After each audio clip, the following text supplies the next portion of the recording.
are cuteness. If we combine them, they will become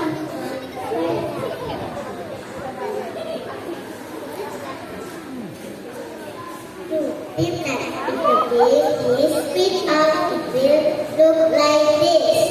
Locknuts with this are a web of beams. Locknuts consist of flat, rectangular shapes. The cuboid has the same edges as the cube. Then we develop the edges